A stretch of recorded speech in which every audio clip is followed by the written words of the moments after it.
Greetings, everybody. Mike Nelson, CEO, Efficient Lending Incorporated, coming to you second week of January. It's that time of year again.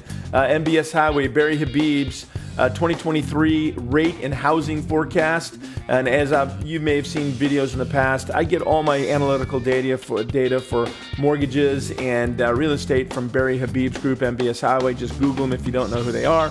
But basically, MBS Highway is the de facto expert on all things financially related to the real estate industry. They're not mainstream media. They're actually basing their recommendations and their information on core fact data that's coming into the financial markets. So it's a really good resource, and they've proven to be really reliable in looking at what's going on in our marketplace. So let me just start right off the top and just start at the end of the story. What's our housing forecast for 2023? We're going to see lower inflation. We're going to see either recession-like slowdown in the economy. We're going to see incomes rising to help offset affordability issues. We're going to see a tight inventory market, which is good because it's going to make sure we stay out of a crash. And of course, rents are expensive and still expanding. Probably going to see low single-digit appreciation in the real estate market and home value, which I personally love. I hate super high appreciation, and of course, I don't want to crash. I like the slow 4-6% appreciation in the market. Why? It's sustainable, and we can continue. It's good for buyers and sellers in the real estate industry. As far as mortgage rates goes, I've been saying this for months, and I'll show you the charts and graphs of where I was coming to this conclusion. Interest rates are going to be coming down. They're already coming down, and that's because inflation is coming down.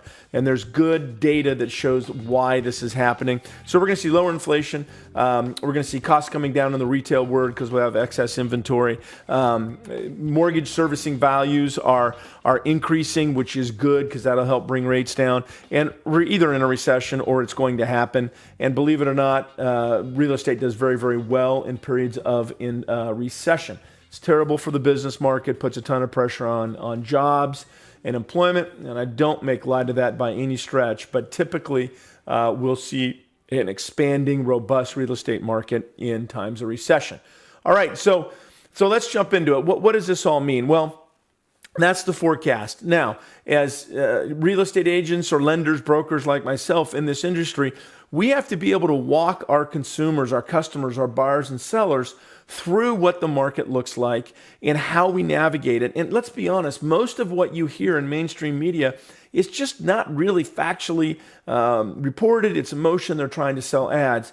This presentation from Barry Habib's group really shows how we arrive at the forecast that I just ran through. And I think it's really good information that we can use for our customers. So let's just start off the top with inflation. Look, mortgage rates follow inflation, okay? So if there's inflation's rising, mortgage rates will rise, and conversely, if inflation's going down, you'll see mortgage interest rates going down. Call me for the why of that. It's too much detail for this video presentation, but I'd love to walk you through why. But what you want to look at in this chart here, in 2018, you can see where the 30-year fixed was, and you can see the consumer price index, which really is inflation. And then you see this period of QE. Call me if you want more information on this, but that stands for quantitative easing, and it's a federal monetary policy that takes risk out of the marketplace. So right at the aftermath of the pandemic, the Fed's taken all this risk out of the marketplace. We see interest rates decline sharply with that monetary policy. I was screaming from the mountaintops at that point, this is terrible policy. We don't want the Fed impacting it as far as they did. Why? Because artificially low interest rates hurt buyers. They don't help them. And that was manifested in that contracts were well over asking price if you wanted to buy a home. Even though you had a low interest rate, you might waive your appraisal, you might waive all the inspection items. Well, now when we saw interest rates rise, it's the opposite. Sellers have to pay for many inspection items. We see seller concessions, appraisals matter again. You may be offering under a list price or asking price from the seller. Well, what happened in 2022 when this kind of artificial monetary policy ended by the government, inflation just gripped and took a hold. Everybody could see that coming except really mainstream media. They weren't reporting it. And what do we see? Inflation goes crazy and the consumer price index goes up. And what happens is mortgage rates to follow.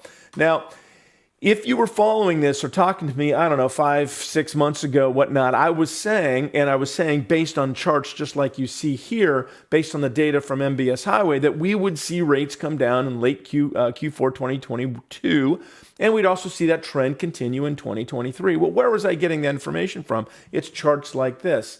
So this is basically the change in the consumer price index month over month, or the change in inflation. And so let's go ahead and look at September, October, November of 2022.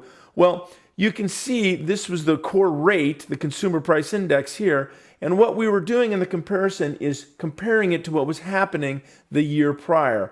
And so just by forecasting and analytics, we could kind of expect that we would see a decrease, or we would be replacing higher numbers from 2021 to lower numbers in 2022. And what would happen? The mortgage-backed securities or bond market would love it. And lo and behold, interest rates for mortgages would come down. And that's exactly what's happened. So when you hear people on mainstream media or buyers and sellers worried about interest rates, we can confidently say, look, I would expect rates to continue to come down. And that creates opportunity for buyers and sellers. And that is, in fact, what's happening. It's really important.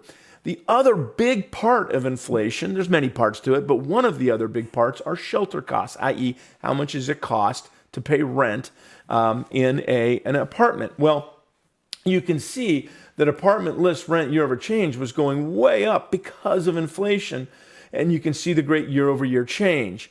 Well, those rent costs are going to start to come down. While they're still expensive, they're starting to come down a little bit. But there's a lag effect as we start measuring inflation. And so think of rents and rent stabilizing or even starting to come down a little bit as much like a roller coaster at the peak of the big hill.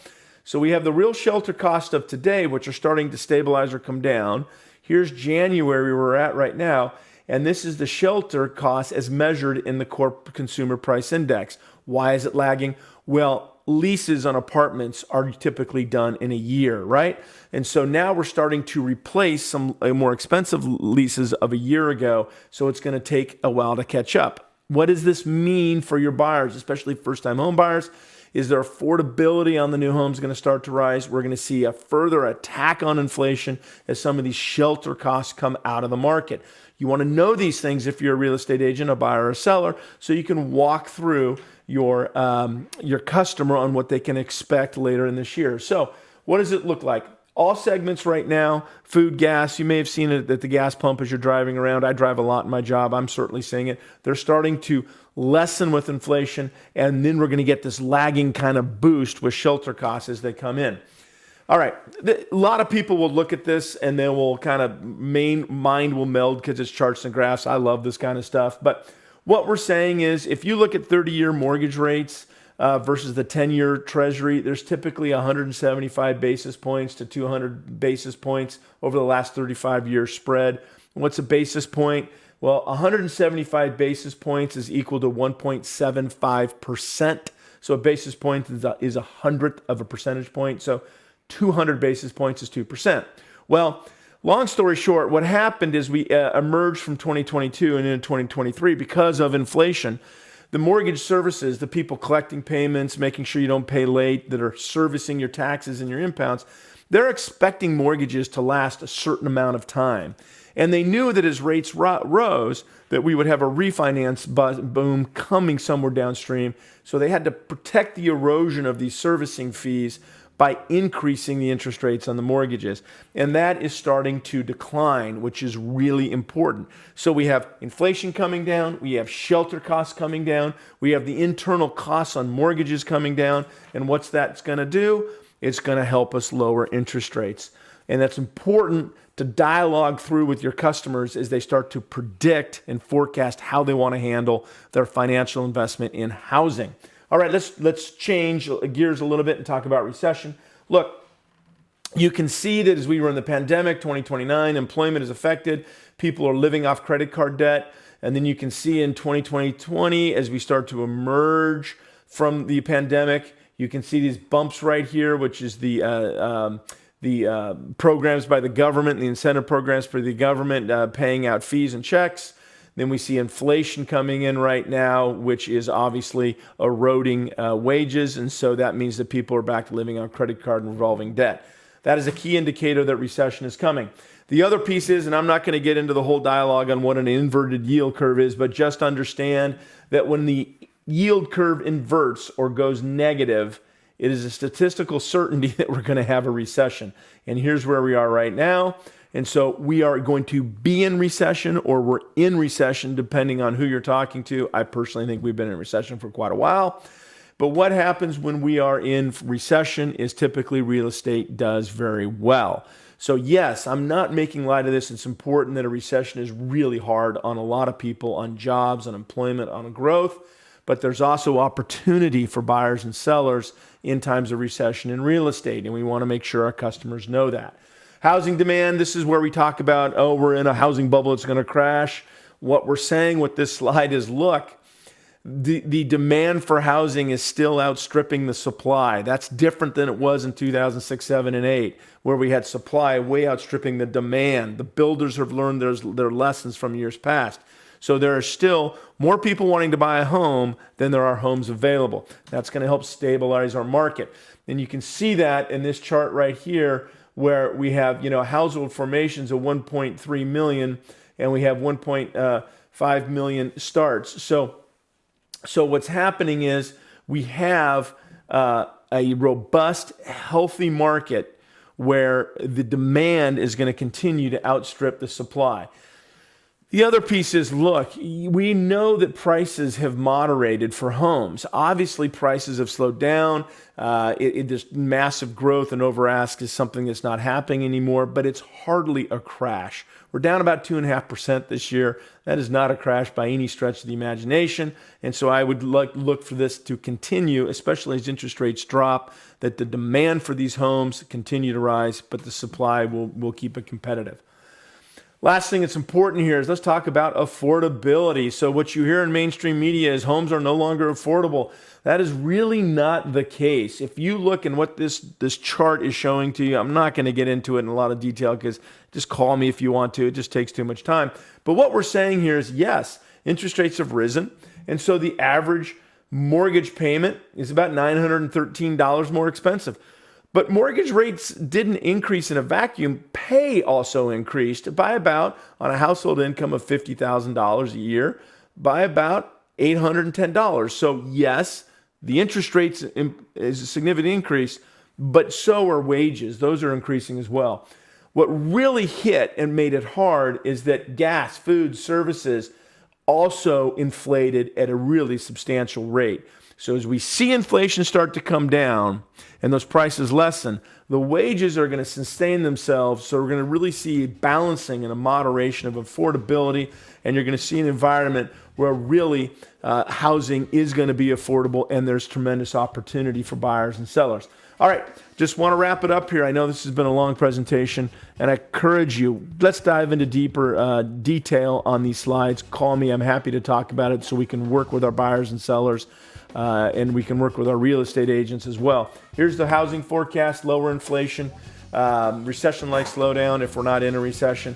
Increases in income are going to continue, which is going to help attack affordability. You got a tight inventory, and rents are still expensive and increasing. So we're going to see probably single-digit appreciation in housing as we get through the year, and that is an awesome opportunity for wealth creation. And then lastly, mortgage rates.